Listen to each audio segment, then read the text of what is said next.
eu nunca reprovei um aluno que ficasse exclusivamente em matemática. Eu dava um jeito de, faz outro teste, vamos fazer só em matemática, não vai ficar. Dica de passagem, inclusive, que uma vez aconteceu uma coisa numa escola que eu achei, terceira série do ensino médio, a aluna fez a prova comigo. Ficou reprovada, só em matemática. Final, última prova, terceira série do ensino médio. Aí eu virei para o coordenador, vamos dar uma segunda chance, dá uma segunda chamada. Facilitei a prova, apliquei. A guria ficou reprovada. Aí eu virei para o coordenador, olha, não há cabimento, ela só está em matemática.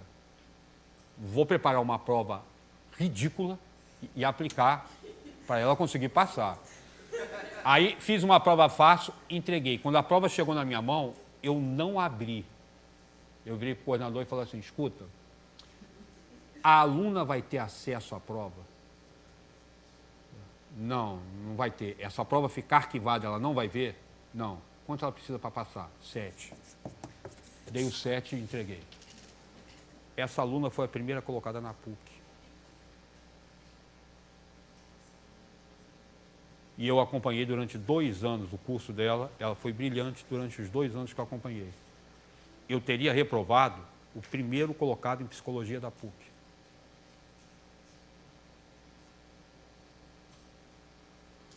Tá? O que tinha ali por trás? Tinha alguma coisa por trás daquela garota comigo, alguma coisa estava rolando que bloqueava ela fazer as minhas provas. Certo? Então, e isso eu falei para a própria diretora dessa escola, eu não vim ao mundo para brincar de Deus. Não vou decidir sozinho o destino das pessoas.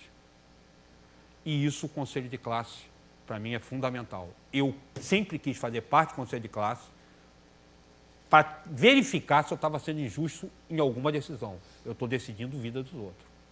Tá? Vamos seguir. É possível avaliar sem prova? É. Neste caso, a avaliação perde a objetividade? É possível avaliar sem prova? É. Inclusive, a avaliação nesse sentido mais amplo, a maior parte das vezes a gente faz avaliação sem prova. A prova é um momento de coleta sistemática de dados. Então, você vai coletar informações num determinado momento. Esse é um momento privilegiado de coleta de informações. Tá? Mas não são os únicos dados que você usa na avaliação. Você usa outros dados, muitos deles, inclusive, subjetivos. Perde a objetividade se for uma avaliação sem prova? Depende. Se você quiser, por exemplo, no Estado, estou falando de fábrica, tá? Eu trabalhei no Estado muito tempo e trabalhava no colégio perto da minha casa, inclusive, que era noturno. No Estado eu sempre trabalhei noturno. Foi, sempre noturno. No município que uma vez eu peguei de dia. E a região é região de tráfego. Tá?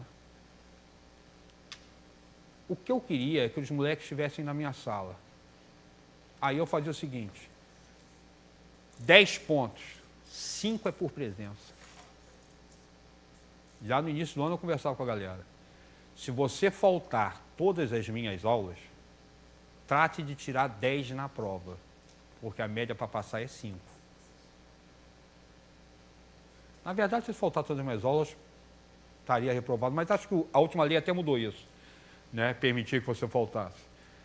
Ah, mas isso aí você não está avaliando o conteúdo. Não estou avaliando o conteúdo. Eu quero o cara dentro da minha sala. Por quê? Porque na minha sala, por menos que ele aprenda, vai aprender mais do que na esquina. Quanto mais numa região daquela. Tá certo? Agora, o cara que aparecer em todas as aulas, não faltou uma, está aprovado, cara. Tirar 0 na prova, está aprovado. 50% é presença. Ah, isso não é justo. É bastante discutível. Tá? A única coisa que eu tinha que garantir é que esse critério que o aluno tem que saber, o critério da aprovação, ele tem que ser objetivado. Como é que o aluno faz para conseguir passar? Nesse caso da frequência, eu lançava no Excel, tá? E ao invés de marcar pontinho, eu marcava 1 no Excel. 1. Depois somava e tirava o percentual de frequência do cara. Esse percentual dava nota de frequência. É objetivo? Mais objetivo que a correção de uma prova. Tá certo? Mas as pessoas passavam sem saber nada. Por quê? Passam sabendo? Vão com calma. Isso é uma grande discussão sobre o que se faz avaliar. O que você está querendo no processo. Meu objetivo era ensinar. Eu entendia que só podia ensinar com aquele garoto lá dentro.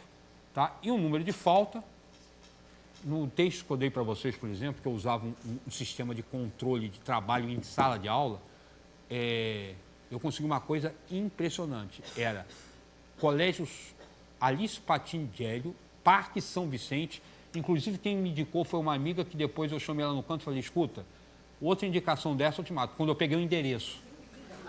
Tá? Realmente o colégio era excelente, mas eu peguei, não, vai lá, você vai gostar, era normal, eu queria dar aula para normal, estava nisso, peguei, aí fui escolher a escola, escolhi, pronto, agora eu recebi o endereço. O endereço era Parque da Solidão, Estrada da Solidão sem número. Para onde eu vou? Né? Depois que eu perdi a bota, é porque tinha um cemitério chamado Cemitério da Solidão. E aí era Estrada da Solidão e era sem número mesmo. Colégio espetacular, gostei muito. E eu consegui, nesse sistema, por exemplo, que fundamentalmente de trabalho e de avaliação, eu consegui um bimestre com 0 de falta num colégio noturno, lá para dentro de Belfor Roxo. Não teve uma falta em 3 turmas. E isso é declaração dos alunos. Me sentia culpado quando eu faltava. Tá? Porque a falta interferia no trabalho do grupo que ele fazia parte. Então não é válido? Cuidado. Tem em termos de avaliação, tem muita coisa que pode entrar no meio disso aí.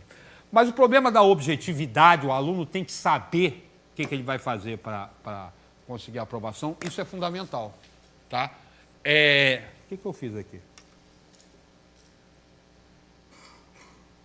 O processo de avaliação pode ser objetivo, ou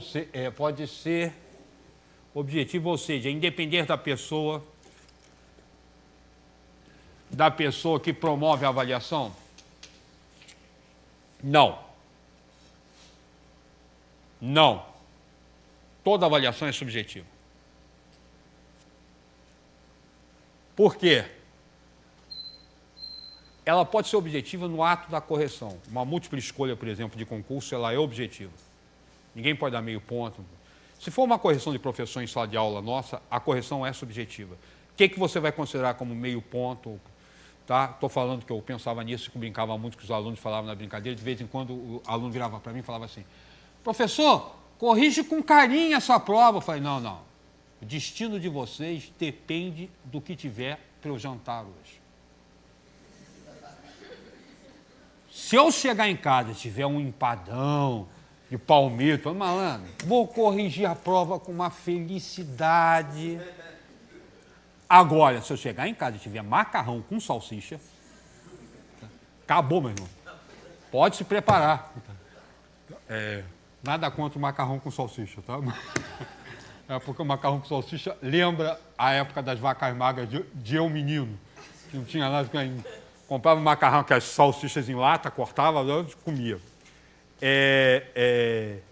Claro que eu falava de brincadeira, mas isso tem alguma coisa de verdade. Vamos ser sinceros. Até no ato de corrigir, na parte sobre correção de avaliação, eu, por exemplo, pegava uma prova, abro o pacote de prova e corrijo a questão 1 de ponta a ponta. Porque se você começar a corrigir a prova inteira, na metade da correção você já está cansado.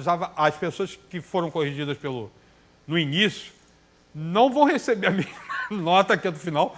Primeiro porque você já viu formas de pensar, não, isso eu posso considerar, começa a perder o processo de consideração, porque na prática ninguém escreve assim, vou considerar meio ponto isso, vou considerar um 4 ponto isso, vou considerar... Na prática você abre e vai considerando, e tenta considerar sempre a mesma coisa para todo mundo. Falei tenta, tá? E para você conseguir isso, uma boa forma é você abrir uma questão e sair nela de ponta a ponta, mas isso a gente discute mais à frente. O que significa aí é que o processo de correção ele é subjetivo, se for assim.